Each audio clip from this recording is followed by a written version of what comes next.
Support for WBFO and What's Next comes from our members and from Health Foundation for Western and Central New York, where racial and socioeconomic health equity are prioritized. Learn more about building healthier neighborhoods at hfwcny.org. From Buffalo Toronto Public Media, this is What's Next, an hour dedicated to amplifying the voices of marginalized and underrepresented communities across Western New York and Southern Ontario. We cannot erase, we cannot reform, we cannot make things better if we're uncomfortable having tough conversations, if we're uncomfortable talking about race. What's Next carries forward our mission to engage in meaningful conversations about race, equity, and the shared concerns that deeply affect Buffalo's East Side and beyond. Don't stop. Make those families part of your life. Their lives are part of yours. Don't stop. Together, we dive into the real issues, striving for understanding, connection, and change. In the suburban area, everywhere, we must work and teach our children. Welcome to What's Next. Today, we're going to have a guest that we've had with us before, Jennifer Rizzo-Choi, Executive Director of the International Institute of Buffalo. Thanks for being with us, Jennifer. So happy to be back. Thanks for having us, Jay. It is a very busy time right now for the Institute. I saw some stats here about the level, the number of refugees that you helped to resettle in Buffalo during 2024. At last check, the number was going to be around 507. The expectation, though, was about 330. So why the increase? Well, the Biden administration had really pushed to have all resettlement agencies across the nation increase the numbers because they had set a very ambitious ceiling in his last year of the presidency. And so as we got closer to the end of the year, agencies like mine that had normally been able to have the capacity of about 300-400 were asked to continue to take more and more. And we ended up almost doubling the amount that we take in. And that was with the fiscal year that just ended. This new fiscal year that started October 1, federal fiscal year, has been very, very busy. And a lot of that is politically charged because there's an anticipation that refugee resettlement may stall or cease after the inauguration. I want to get into that for sure, but let's take a moment here. And this is something we've had you on in the past. You've done a great job with because of your legal background of defining the different groups, for lack of a better term, of individuals who are coming to the United States in different capacities. But what we're talking about here are refugees. Define for us what that means. Absolutely. Refugee is a term that a lot of people hear and they figure, oh, it's somebody who fled their homeland. But it's also a legal definition that can be looked at through the lens of international law or U.S. law, and it varies. So under U.S. law, someone who has refugee status is someone who is outside of his or her own homeland, who has fled on account of persecution or a fear of future persecution on account of their race, religion, nationality, political opinion, or membership in a particular social group, and they are unable to return home. And you actually have to go through a legal vetting process to prove that you meet that definition. Refugees that are brought into the United States with refugee status under Section 208 of the Immigration and Nationality Act are often referred to as resettlement refugees because they're coming from like a United Nations camp or a UN processing center. And they're brought through a State Department program, and they're brought in with legal status, and they're given employment permission to work on day one, and they get an agency like ours that help them with like they get a caseworker. That is different from people who may show up here and say that they have a fear and they cannot return home and they've been persecuted, but they don't have refugee status. They are instead seeking asylum, and if they file for asylum, which is an application process, they become an asylum seeker. They would then have to go through that same adjudication process and meet that same definition I just talked to you about. But they would be granted that status under Section 208 of the Immigration and Nationality Act. And if they're granted it, they become an asylee. So it's the same definition, but the process upon how one seeks it and how one is granted it is different. And that's where some consternation comes in because some people will say, well, they just showed up and now, they're waiting and they're asking for help. And the folks who are seeking asylum are not automatically granted employment permission. They're not entitled to a case manager and benefits and things right away. Yeah, and just because you did use the word, We're talking about legal. This is the individuals that you're helping to resettle here in Western New York are legally allowed into the United States with legal status. I keep using that word legal because I want to make sure that we define that. Not to, we can talk about asylum seekers later on and get into all of that, but I want to make sure that the people that you are assisting fall into that definition. Yes, the majority of our federal funding is for folks who have come in, refugees for resettlement, and they've already gone through that process and they've been given their legal definition. People who are seeking asylum are also availing themselves of the legal system, but they have to wait in what can sometimes be a very long line and process before they're granted legal relief. It's always worth, I think, talking about because it is extraordinary. People who are refugees and come to the United States, the travails they go through to get here. We could talk in general, but are there, there's, like you said, I know your agency's dealing with a lot of folks right now. Are you hearing some of the stories of the people that are coming here and what they went through and how long it took for them to actually get a chance to come to the United States? Absolutely. And sometimes you're really struck by it. And, they don't even have to tell you their story. You can just see it in the paperwork and the documents when you see that somebody's last address was a camp for 10 years and, their child never had been in school ever and they've never gone to a dentist. Without even having to ask, because asking people can re-traumatize them as well. Right. But, there are people who waited a very long time before they were able to be brought here for resettlement. And they also had no choice in the process. So, if you're choosing to leave your country and your home that you own and your family and your work and your church and all those things, and you're doing that, that's a pretty defining moment and it's not something that someone is easily brought to do. So you've already gone through something huge that's happened to you and you must be very scared to then have to sit and wait for years and give up all control of your fate and future. You don't get to choose which country you're resettled to.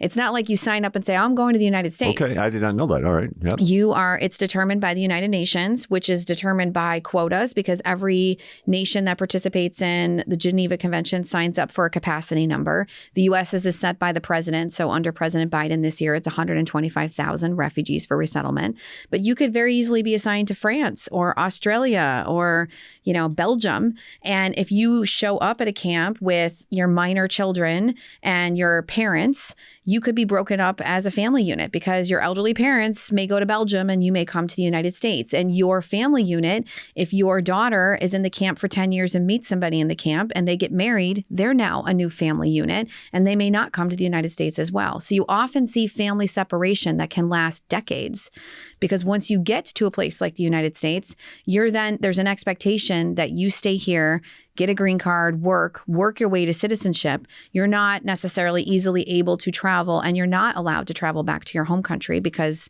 the reason why you got that status granted to you is there was a presumed fear of persecution upon your return. So it's a lot of stories of hardship when you talk to clients. That number of 125,000, how does that compare to other nations? Do you have an idea of that, of the scale of that? Well, in past years, we were a larger resettler than other nations. We were seen as taking the lead. We always were doing around 80,000, for instance, is a number that kind of stayed constant during the Bush years, during the Obama years. And so we've actually moved it up under Biden.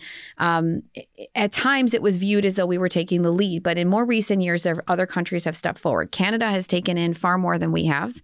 And Europe is really to be commended because they have a humanitarian refugee crisis right on their doorstep with Ukraine. After that war started, the European Union stepped in and decided to open up access for Ukrainians within the entire EU. And so Europe at points has had up to 4 million Ukrainians moving throughout the European Union and giving them work permission to stay until they're able to return home. So there has been from some of our partners and allies in the international space consternation that the U.S. hasn't really moved our program forward in a bigger way. And when it comes to people who are refugees, and this is something since our earlier conversations I've often reflected upon, the number of refugees who are currently refugees in the world right now sits at about what? 40 million. 40 million. And that's just people who are registered with the United Nations as people who are outside of their homeland. That does not count the number of internally displaced individuals, because you could have conflict going on in a country like Sudan, for instance, and they're just at a different part of the country. The refugee and migration crisis is not going away. Climate change is something the United Nations is very concerned about, in the sense that as land erodes and people's homelands disappear, there's going to be more stateless people. There's more conflict brewing in the world today than there was before. And all that's going on in a place where, you have people who then don't have access to clean water, they don't have access to food. And then there's countries that do not want to have this displaced group. And they are, warehousing them in tents and camps and saying, you're not allowed to be part of our community. And there is a projection, isn't there, about how many refugees could be, or how many people could become refugees because of changes in the climate? Isn't there a number? There's a projected number, I think, past like 2050. The UN has climate committees studying this, but they're looking at over 100 million. 100 million people around the globe with no place to be, no place to call home. Yep. So it's not going away. It's not going away. And, there's a whole lot of other currents that are happening as well, which are that some countries, including the United States, are having declining birth rates, and they actually do need workforce. And so some countries are taking advantage of that right now, and they are opening themselves up to at least have labor come in and at least temporarily do work projects. An example is the World Cup that was held in recent years. They actually imported laborers from Malaysia and other countries to come in because they couldn't set up those stadiums fast enough. But that's something that economists are looking at right now, especially in countries that have declining birth rates, and wondering how are those economies going to continue to be successful and continue to grow their GDP if they don't have the labor force. And the U.S. is one of those countries. And what about, let's bring it back home here for a second and just talk about the refugees that you've resettled here in terms of finding jobs. How easily, it's not easy to find a job, and no matter what, but are we finding a relatively smooth process of people finding employment? Well, yeah, I can't speak about other parts of the United States, but I can tell you here in Buffalo that we are able to find people jobs. Yeah. In the month of December alone, we've already placed 11 people in jobs. In November, we had 15 people placed in jobs. We run a job club. It's what we call it. So essentially, for every family that we resettle, we expect that one member, at least of the household, will go into our job club. It's usually the father. Sometimes it's the mother. It's an 8-week course that they go through where we teach them about the American workforce. We spend time interviewing with them and putting together a resume. Depending on their refugee journey, they may have had formal employment or maybe informal employment. They could have skills like knowing how to sew or plumbing or electrical work. We ascertain if they need additional education or training, because we have the ability to put them into some of those programs and pay for credentialing through some of our federal programming. But we work to get them placed in jobs. And we have a 90% success rate upon graduation of people being placed into jobs. Most people are within jobs within 6 months of their arrival here. And then it's really a conversation about what kind of job. It could be in the beginning a subsistence job. We place a lot of people in sort of the food service industry, hospitality, like cleaning, light industrial. But there are people who have advanced skills that are desirable in our American workforce. And then we work to see if we can get them whatever certification and training they need to be able to get into a more advanced career. So, for instance, we just recently placed somebody at Volin Electric who had electrical wire working expertise. We see a lot of mechanics, a lot of people in the finance industry, teachers, and people in the healthcare industry where they just may need some re-credentialing. We're with Jennifer Rizzo-Choi, Executive Director of the International Institute of Buffalo, an agency that is remarkably busy at this time of the year, welcoming and helping refugees resettle into Western New York right now. Talk about just some of the places that some of the recent refugees have come from. Well, we are, today we're settling a lot from Burma. About half of that population is Rohingya ethnic background, but some of the other Burmese ethnic groups as well. And having a lot of Afghans coming in this year, Syrians, Congolese, that's a large population. And then a bunch of other countries as well, Eritrea, Iraq, et cetera, Venezuela, Colombia. So we don't get to decide that. That's determined for us by our national office and by quite frankly, the populations that the State Department works with the president to decide which will be prioritized for resettlement. But Buffalo is so welcoming and accessible that we aren't just getting one population. We're getting pretty much every resettlement line is coming here, and there's a community here to support them in addition to... There is a community for every nationality that you just mentioned. Yeah. Absolutely. And I mean, that's a big part of the fact that we have this history of being a community that has always welcomed immigrants, you know, for over a century. The Institute has been around since 1918. We have welcomed and helped to support and integrate every single immigrant population that has come here, starting with the Italians, which is how we were formed, you know, all the way through the immigrant waves that have happened throughout the years, you know, the Polish, the Germans, Jewish refugees after World War II, Syrians, Bosnians, Vietnamese, all the way to today's refugees. And so, you know, the community could be so established that they have a community center, like the Somali community recently bought a building and has a mural on Grant Street on their building, right, and they've established themselves. Or it could be more informal and they meet in people's houses and, you know, they do work in terms of welcoming the new arrivals.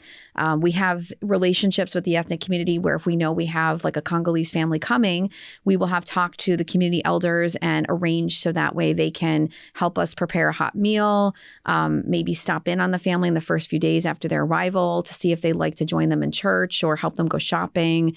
You know, there's a pay it forward type of mentality that is very Buffalo that I think all of our new arrivals are adopting. And I think the Italian immigrants from 1918, they've done pretty fine in terms of establishing a community for themselves here in Western New York, right? And a very fancy community center at that these days. Yes, absolutely. I want you to, if you can, maybe put facts to what is kind of a tale that I tell about going to Buffalo State. When I, driving in from the South Towns every day back in the early 80s, going through, because I wanted to avoid the toll on the 190, because that's the way it was. But, I take Plymouth Avenue up to Buffalo State, up to Forest, and take west coming back. And, it was a well, populated area, lots of families. It just seemed like a normal residential street. Went back there maybe 10, 15 years later, and I couldn't believe the change. A lot of places were boarded up, and it had a sense of degradation to it. Now the West Side is a place that's booming. These same places are now being renovated and populated by, for the most part, it seems, refugees. In other words, refugees, and again, this is the anecdote that I tell, that have basically revitalized the West Side. Can you put any, can you, I guess, confirm or deny what I've just said right there? I would confirm it and say that I think the West Side is thriving. And I also see that type of renaissance happening as well in parts of the East Side now, too.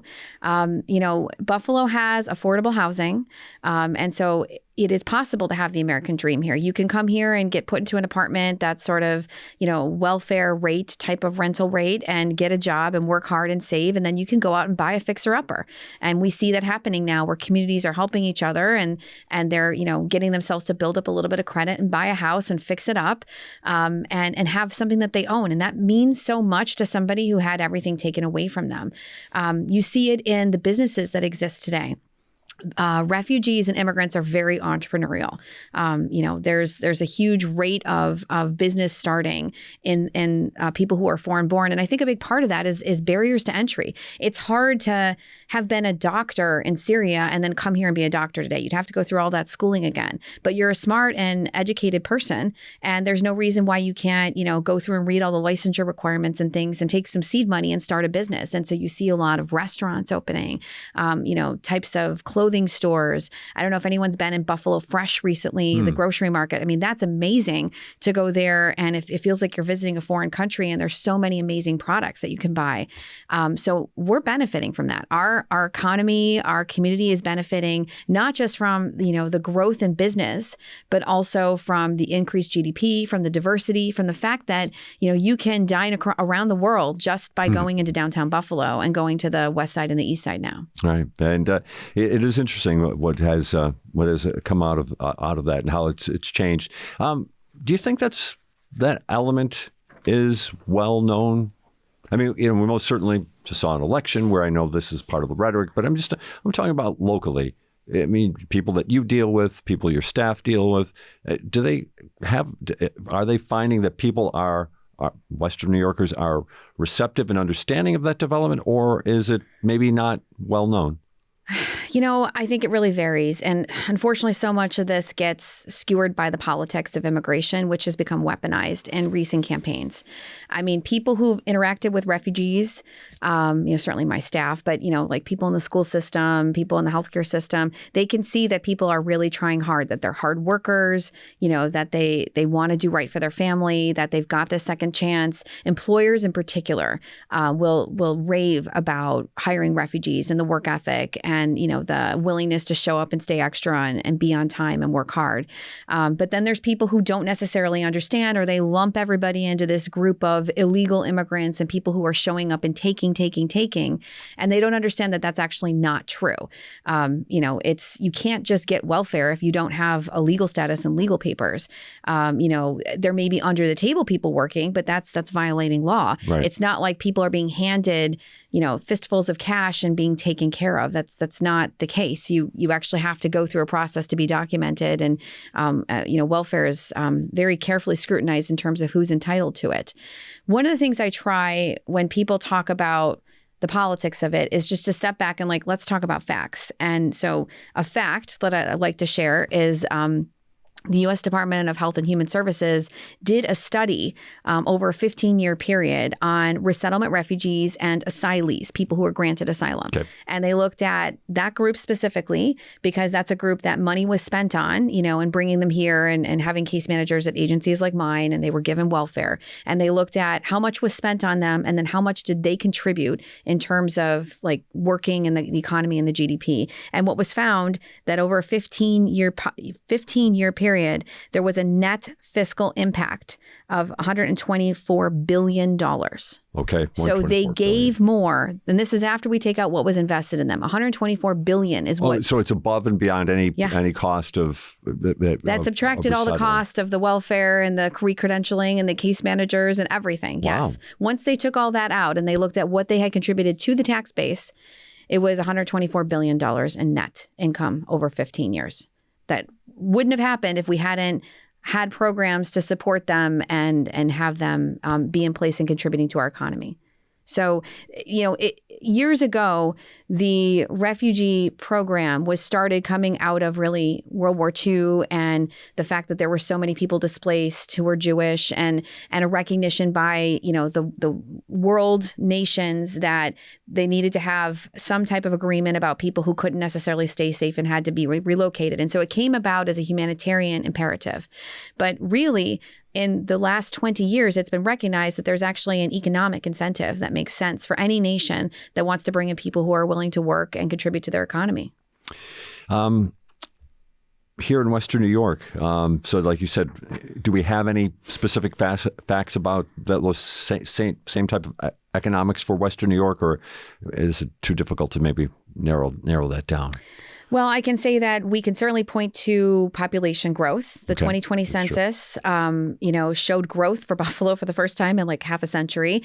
And it was attributed to the foreign-born and to Buffalo being a large refugee resettlement hub. We are getting by far the largest number of resettlement refugees in New York State. That's including New York City. New York City has a lot of immigrants. Okay. People who are seeking asylum, people who are going in for all manner of immigrant visas or visitors. But they don't have refugee resettlement there in large numbers because there really aren't agencies to support it. The federal dollar is the same per person, whether it's Buffalo or Boise or New York City. And so, affordable housing and things that's not words usually used in New York City, but right. It is used here. So it's really upstate that's shown large refugee resettlement numbers. And you see it in Buffalo in particular because there are 4 national pipelines coming in here. And so you see it manifest today. And if you look at those census numbers, 10% of the city of Buffalo population is foreign-born. 7% of Erie County is foreign-born. A big chunk of that is resettlement refugees, and it's also immigrants who are coming for skilled jobs at places like UB and Roswell and other the high tech corridor that we have here in the medical corridor. And just to add to that, just had recorded on What's Next. It's going to be airing in the coming future from Jamestown, where 125 refugees have resettled in the last year, as a matter of fact, and are finding places to live. We're going to take a time out on What's Next. We'll come back with more. Our guest is Jennifer Rizzo-Choi, Executive Director of the International Institute of Buffalo, and this is What's Next on WBFO. This is Jack Cruiser with the scoreboard on WBFO. Listen during Morning Edition and All Things Considered each Monday, Wednesday, and Friday for the latest on pro matchups and college rivalries, as well as standout local athletes from Western New York and Southern Ontario. Want more? Listen to a longer version of the scoreboard at WBFO.org or wherever you get your podcasts. You're listening to What's Next, our place to discuss the important issues of our communities of Western New York and Southern Ontario. We want to hear from you. Click on the Talk to Us option in the WBFO app, and we'll work to get your questions or comments on the air. Do you have a story or concern that we should be addressing? Email us using whatsnext@wbfo.org. Together, we'll have the conversations that are needed. This is WBFO, your NPR station. And welcome back to What's Next. Jennifer Rizzo-Choi, Executive Director of the International Institute of Buffalo, with us on What's Next this morning, talking about what has been a very busy season for her agency, helping to resettle people here in Buffalo. People have been granted refugee status. Just a handful, really, of the 125,000 who are coming to the United States here this year. But let's talk about the need and the help that's really needed for people to get started. I thought you did a great job of talking about the long-term benefits of having people resettle in the country and here in Western New York as well. At the same time, resettling takes a lot. If you're coming from Sudan, you're probably not ready for Buffalo winter. So what is your agency doing, and what can other people do to help out to make sure that these adjustments are as smooth as possible? And let's be honest, I think you're not from Western New York originally. You would know what it's like to first take a gasp of the Western New York winters. We do a lot of education with clients around that. And for starters, we definitely, when we pick them up at the airport, we come ready with winter coats for everybody. We've had people come off the planes in flip-flops, so we have to immediately get boots for people. We have been asking the public for really three things: for donated goods. Okay. Which I can talk about, donations of cash or money, and volunteerism. And those are really the three big things we need right now, because we are having such a huge increase in arrivals. You and I can cover that later if you want, but it's unfortunately politically driven. There's been a push to send more people in before the administration changes over. And so on our end, what we're having is, normally December is a slow month, especially with the holidays. Instead, we are resettling 19 people a week on average. So what we're doing in a week is what we usually do in a month. Okay. So for my staff, we are so busy, and we've had to resettlement staff is prioritized into handling case-related, like client-related duties. And so I've had things like our communications director and our HR director doing grocery shopping for clients, or setting up and cleaning apartments. Okay. So that's where volunteers can help out. If you have a group of friends or a church group or even a team at your office and you want to do a good deed, this would be a great thing to do, is contact us, because we can get you plugged into our list of opportunities. And setting up an apartment takes about 2 to 3 hours. We source the inventory, and then you would be moving it there, cleaning the apartment, and getting it set up to look very homey and welcoming to somebody who is going to be arriving and probably never had a home of their own for the last several years, if not decades. So in terms of donated goods that we're looking for, if you're outfitting somebody who's showing up here off a plane from a place like Sudan, they probably have some clothes, and it's probably not winter gear. They're not going to have anything else. So everything that you need to go into an apartment, we obviously have to provide the bare minimum that's required. We try to go above and beyond that. So we're talking about, housewares, plates, silverware, things like that. Bedding. Some things we do ask that people purchase new. Okay. Nobody really wants used bedding or used mattress. So we do buy things new with the money that we're given by the government. But today, in terms of things we're looking for on our list, it's always on our website, iibuffalo.org. There's our wish list. You can either see what we're looking for and drop it off, or you can actually purchase it through, we have an Amazon wish list already set up. Today, in particular, we're looking for men's medium-sized winter coats. Okay. Also, brand new would be car seats, booster seats, diapers. Those are the kinds of things that taking used is, obviously we can't take a used diaper, but a used car seat, also not the easiest because it could have a recall on it or whatever. Looking for garbage cans, pillows, tea kettles. Visa gift cards are also very helpful too, because then we can just go out and buy what people need. But, it's everything from making sure that the kitchen has enough, dishware in it, and there's enough towels and the bare amount of furniture that you need, like a couch and beds, to making sure there's, shovels and salts and, the type of things you would need to get through the winter months here. So it's a heavy lift to set up each apartment. And there have been so many arrivals that, for instance, the week after Thanksgiving, we had 7 families arrive that week. And so that's where we were in overdrive, and we had done a big plea out to the public to ask for donated goods, and people did respond. I mean, we probably that's great to hear. Yep. We've probably gotten I think it's over $10,000 worth of donated goods in the last 2 weeks, which has been very helpful, because that then allows us to save the client money we're given. There's only so much from the government per person. We try to save that to pay for security deposits, and bus passes and first month's rent, because after that, people need to get into Job Club and get a job and start paying for themselves. So it sounds like a frantic time in a lot of ways, but at the same time, I think you said it as a time where also there's some real appreciation, I'm sure, from people who are coming here for the first time. I mean, people feel very welcomed, and they're always overwhelmed at the welcome that they're getting. I mean, I can't even imagine what they're thinking, leaving a camp, getting on a plane for the first time and coming here. But all those little touches make a difference. And so when you see a volunteer group that comes in and they scrub a house that, was a rough looking apartment, and they make it look nice, and then they hang up some, they come bring stuff from home. They bring some old curtains and hang up some artwork, and they leave a nice note. I mean, for a family walking into that, that's their first home. That's where their kids are going to finally sleep and call home. They can unpack the suitcase that has maybe 20 of their belongings total and put them in a dresser and know that no one's going to take that from them. And that's a very big thing. And we see clients oftentimes overwhelmed at the fact that not only do they have a permanency here, but that people went out of their way to make them feel welcome. And I know the listeners of WBFO are tremendously generous individuals. And if they, like you said, if they wanted to find a way to get involved in helping out, iibuffalo.org. And also, we also mentioned during the break, there's also a page there. We're talking about the value of refugees, the value of immigrants. There's a page also at the website that kind of goes through all those statistics, right? Yes, it's called Know the Value. Mm-hmm. We've been embarking on that as sort of a communications and education series. Big part of our mission is about educating people and learning the value of immigrants and refugees and what they bring to our community and how it's beneficial for everybody. Let's talk now about this. What's coming? It's busy right now.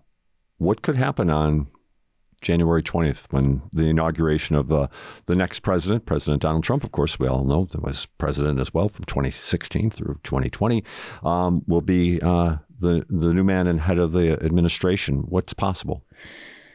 Well, we are hopeful that refugee resettlement will continue.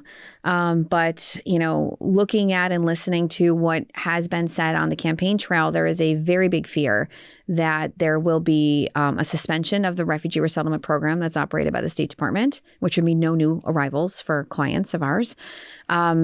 And also potential travel bans, which happened during the first Trump administration. We're anticipating that could also happen again.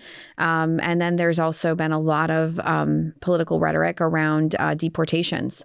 And so, there's a great fear in our community about how this is going to impact clients and the services that we can provide and the overall tone that could take over in our community.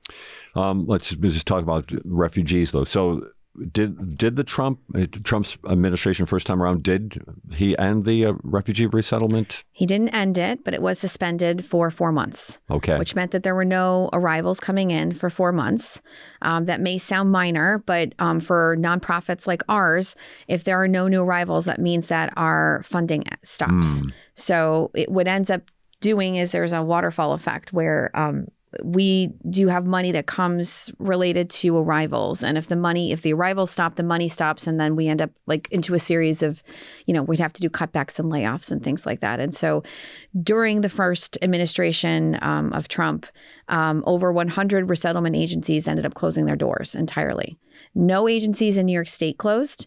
That was largely due to the fact that we have some other revenue streams, and our state legislature stepped in and created some protected funding in the state budget to float to the upstate resettlement agencies. But across the country, over 100 agencies closed their doors over the course of 4 years because the federal funding had really been drastically cut. It's one thing to talk on the campaign trail and to issue rhetoric, and that wins campaigns, doesn't it? But at the same time, in the issue of governance, we've sat here for the last half hour talking about the benefits to the United States, to Western New York of having refugees here. I mean, is there a sense that this administration, that there might be, the billboard message, but yet underneath an effort to continue to govern responsibly?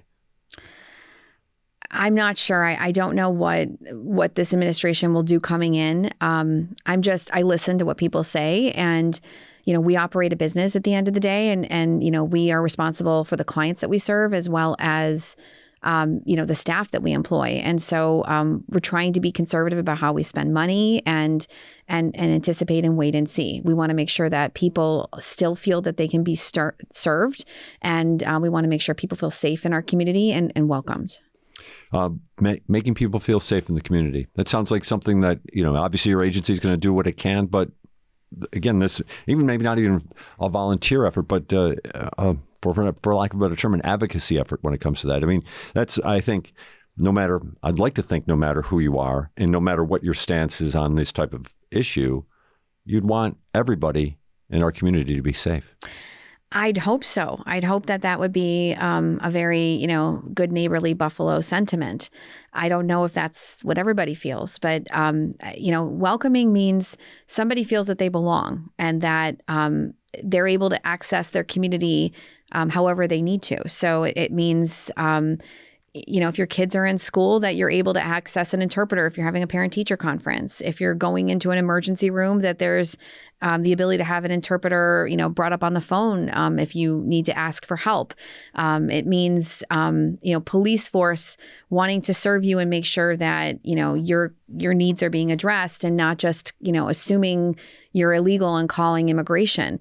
There's a host of things that come into welcoming and supporting people in our community. And so when an overall rhetoric takes place about not wanting the bad people here, that's unless people take the time to be educated, you could just make assumptions that are not correct about what someone's legal status is and if they're allowed to be here. And the concern that immigration advocates are making, on the national level, is when there's talk of deportation raids and swooping people up, is that a lot of people who are not appropriate to be swept up into that may get swept up into that.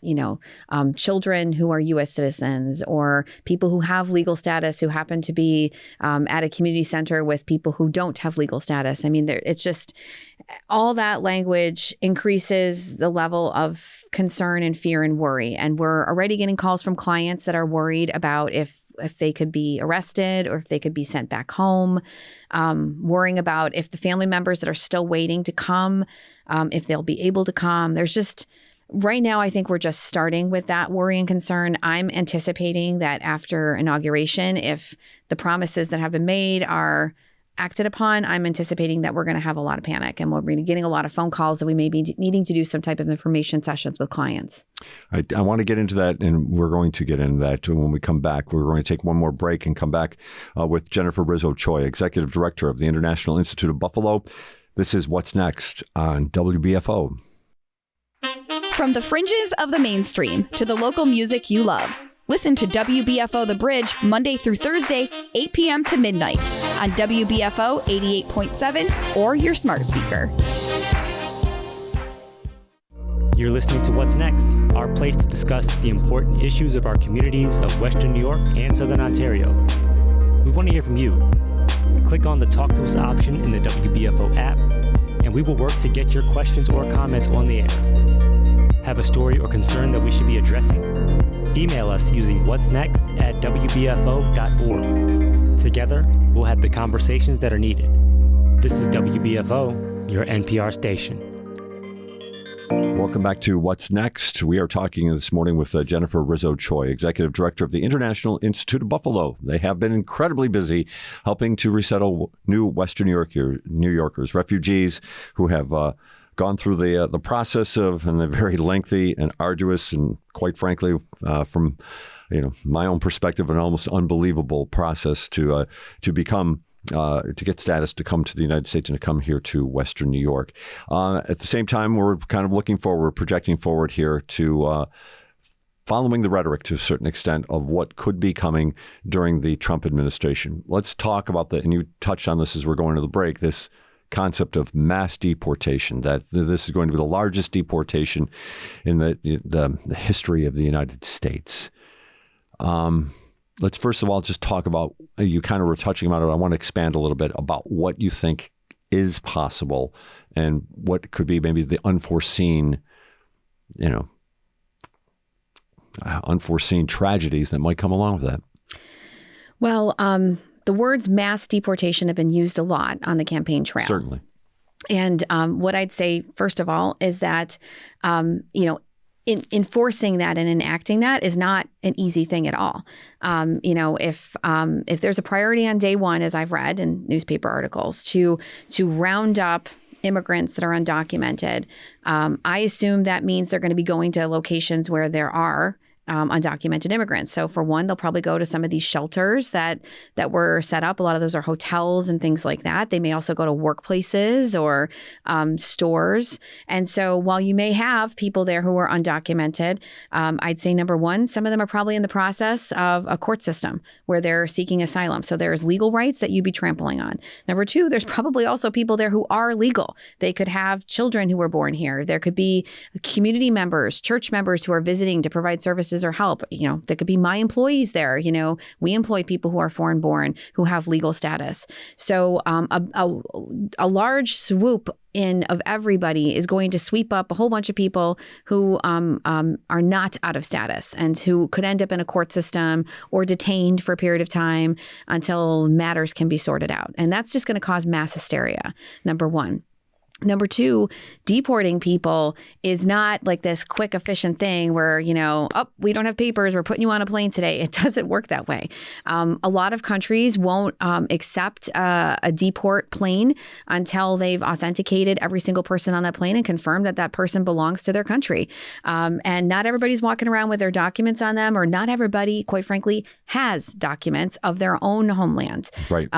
People who are seeking status in another country, part of them fleeing that country was because maybe they weren't welcomed there or they were being persecuted. It's not unheard of. I'm an immigration lawyer. I've met many clients who never had documents because they were born stateless. There's a right just being born in this state. And by the mere fact that you're born in a hospital in New York State, you're given a birth certificate. That's a document that I've had many clients over the years that never had. They were just never given a record of their birth. Sometimes I meet clients and they can't even tell me when they were born. It was the year of the burnt corn. I'll get like that type of answer. Wow. If they were born in a place that was so rural or in a country that didn't want them there as a refugee population. So point being, there's a lot of messiness with trying to ascertain, who is what and what their status is and were they already in court or not, and do they have a pending asylum case or not. So it's not like on day one, you're going to be able to just get a whole bunch of people and put them on a plane. I think what's going to happen on days 2, 3, and 4 is that there'll be a bunch of detention facilities or holding centers established that I understand are already being constructed, and that people maybe move to those facilities while they have government individuals come in and try to sort through paperwork and processes. what I'm concerned about is a lot of confusion. As a lawyer, I'm worried about the trampling of rights and the abrogation of justice. We have protections in place in this country that adhere to our promises within international law and the Geneva Conventions to honor people and allow them to go through a process to see if they will qualify to stay. A lot of people won't qualify for asylum to stay. It's actually a very hard standard to meet, right. But they are and they should be entitled to that day in court in that process. And a big part of what's gone on in this conflict over the years is the fact that the process has taken a long time because the system hasn't been serviced, and you're looking at people who have waited 3 or 4 years for a court date. And those are people that they're following the process, and yet there's anger now, and there's a wish to want to deport those people, but that would be a trampling of rights that are guaranteed to people under our Constitution. How are you advising people who have resettled here recently or you're still involved with? What would be your advice, I guess, to anybody who falls into any of these kind of circumstances that we just talked about? Well, the advice varies based on the person and their situation. And so, I'd say generally as a blanket, if you are somebody who is an immigrant and you're concerned about your status or what could happen, I think you should do a consultation with an immigration lawyer. There's agencies in town that have immigration lawyers. We have a very small legal team, so we've been advising people that talk to us. But everybody's situation's different, depending on what your status is and quite frankly, what your nationality is. Because there's been statements made by the Trump campaign about wanting to revoke, for instance, Ukrainian parole and end the, protections for Afghans. So it would vary depending on, who you are and the manner in which you came here. But I would say, generally speaking, try to get a legal consult, try to go to an information session if one of the area nonprofits is holding those. Try to stay out of trouble and not draw attention to yourself, while we sort of wait and see. My hope is that a lot of this was rhetoric. Sure. And that something to win a campaign. Yep. And that, there will be a more orderly and thought out process for how to handle the immigration problem that this country has. Because the immigration problem that this country has been decades in the making, and it's not solvable with just mass deportations. Every country wants to get rid of the bad actors, and that's no different for us. And that has happened over the years. Obama was actually referred to as the deporter in chief. Right. He deported more people than President Biden did. He had a targeted approach at the time about trying to get rid of people who had criminal records and, traffickers, terrorists, like that was a targeted approach. And when other people were encountered in the immigration system, they exercised something called prosecutorial discretion, where they said, look, you're out of status, but you have no criminal record, and it sounds like you have a job and, you have a family. And so we're not going to calendar you for a new court date. We're going to move forward and focus our time on people who have violations and that we want to execute on removing. That was the approach, and that Obama's team was successful in that. And during his term, looking at something like that is a more targeted approach to getting rid of the bad actors, and then looking at those who are here still and examining what are our preferences here. If you have U.S. ties, if you have U.S. born children, if you are at an employer that's relying upon your labor, there are a lot of employers that are concerned about losing their workforce. Right. If they are suddenly deported. There has to be a more intelligent conversation about what to do about like these different groups of people, and not just throwing them all under one big category. And a big part of it as well is looking at the immigration system as a whole and understanding that you can't wait 4 years to give somebody an answer. Right. There's millions of cases that are currently in the immigration court docket right now. Millions. I printed out something from Track Immigration, which is a data tracking tool run by Syracuse University. They do massive FOIAs of government immigration systems. And as of the end of September of 2024, there was 1.8 million new court cases in the immigration court system. That's an insane number when you also consider the fact that there's a backlog in addition to that 1.8 I just talked about. There's a backlog of 3.7 million cases in the immigration court system that stretches back years. And you mentioned, you said this is years in the making, this we call it an immigration problem. I think that some people would say I'm soft selling it. I'll just call it an immigration problem. And the idea that over the decades, and we're talking decades, right? Economies across the country, even here in Western New York, the agriculture economy, California, have been benefiting or moving forward, I would say, with people who probably, were long before any of this rhetoric emerged. Is it just a matter of, not funding, not building the apparatus, not building the governmental and administrative infrastructure that needed, that could have maybe made this all much more orderly and not have this problem right now? That's a part of it. It's a big part of it. It's also about having a reckoning about realizing that there's been, over the course of even the last decade, at least 10 million people here who are considered undocumented, where they either had no status or they lapsed in status, like they came on a visa and then overstayed. And what do you want to do with those people? And because of the political arguments back and forth, nothing has been done. So those people, though, exist in our economy. They work. They're doing a lot of those jobs you just referenced. And, a city like New York City, if they were actually able to effectuate a mass deportation, there would be no restaurants operating.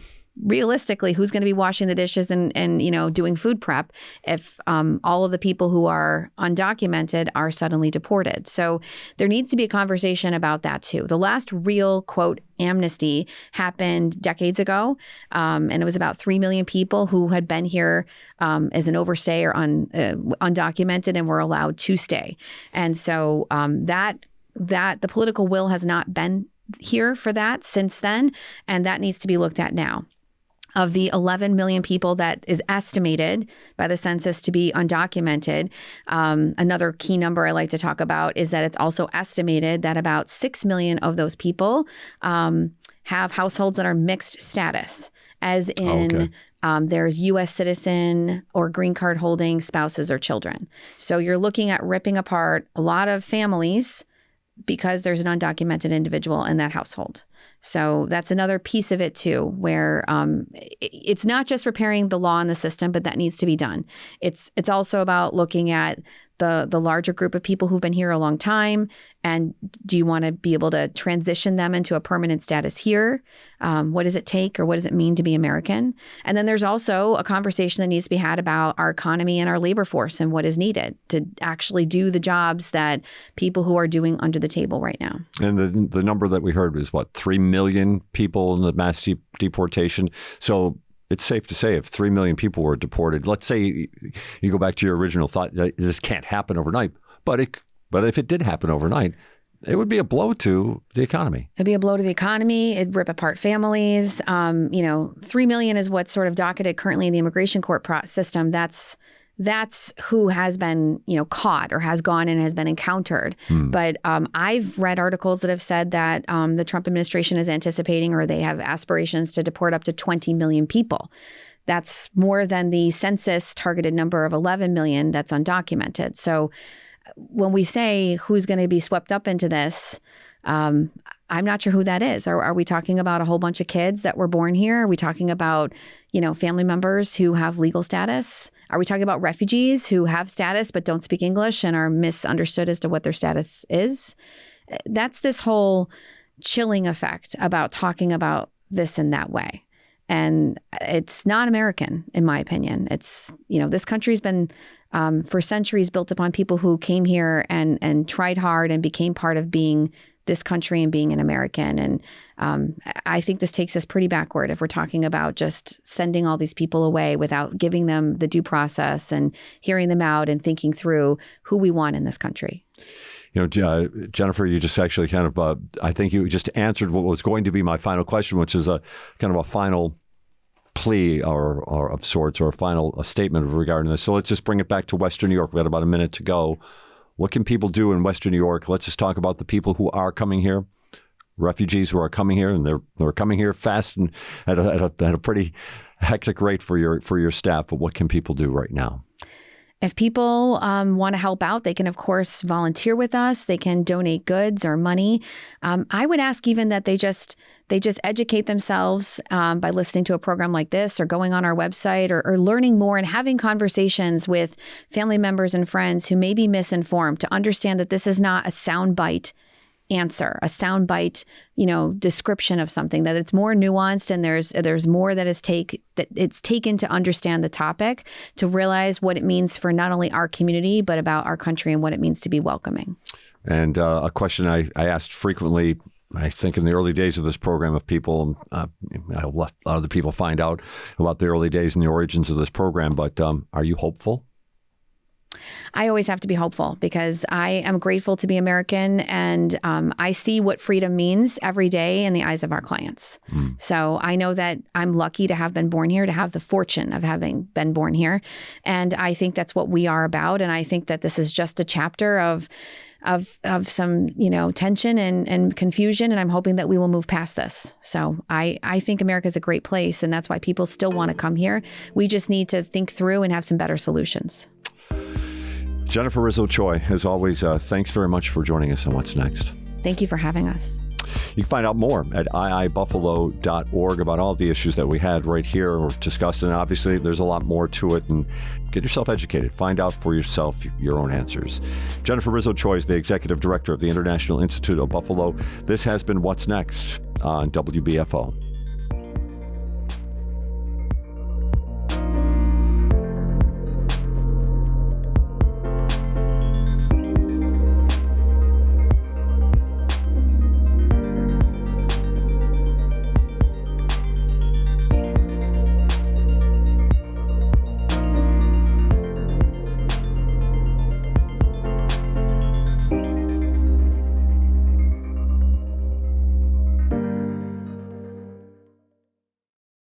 Support for WBFO and What's Next comes from our members and from Health Foundation for Western and Central New York, where racial and socioeconomic health equity are prioritized. Learn more about building healthier neighborhoods at hfwcny.org.